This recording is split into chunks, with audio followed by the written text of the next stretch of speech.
وسیلہ، وسیلہ Arabic origin کا لفظ ہے۔ وسیلہ کے معنی ہوتے ہیں ذریعہ، واسطہ، سبب، کاز، میڈیشن، ریسورس، مین، یا وہ شخص جو سفارش کرے یا وہ چیز جو کسی مقصد یا جگہ تک پہنچنے کا مین یا ذریعہ ہو، وہ وسیلہ کہلاتا ہے۔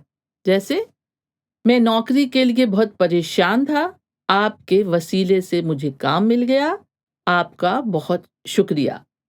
یا اس طرح بھی آتا ہے کہ میں کاروبار تو کرنا چاہتا تھا مگر کوئی وسیلہ نہیں تھا، یعنی ریسورس نہیں تھی۔ اور یہ لفظ اس طرح بھی بہت استعمال ہوتا ہے، جیسے ہم تو بہت گنہگار ہیں، شاید کسی بزرگ کے وسیلے سے ہماری بخشش ہو جائے، یعنی مکتی مل جائے۔ لیکن کچھ لوگ کہتے ہیں کہ ہم کسی وسیلے سے نہیں، سیدھے خدا سے مانگتے ہیں۔ اور یہ جملہ بھی بہت بولا جاتا ہے، ہم تو صرف وسیلہ ہیں، بندے کی مدد تو صرف اللہ کرتا ہے۔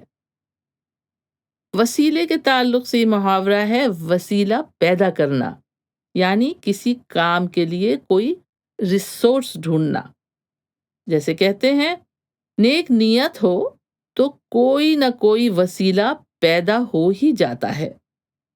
اور لفظ وسیلہ کے تعلق سے یہ شعر سنتے چلیں، مشکل کو سمجھنے کا وسیلہ نکل آتا، مشکل کو سمجھنے کا وسیلہ نکل آتا، تم بات تو کرتے کوئی رستہ نکل آتا۔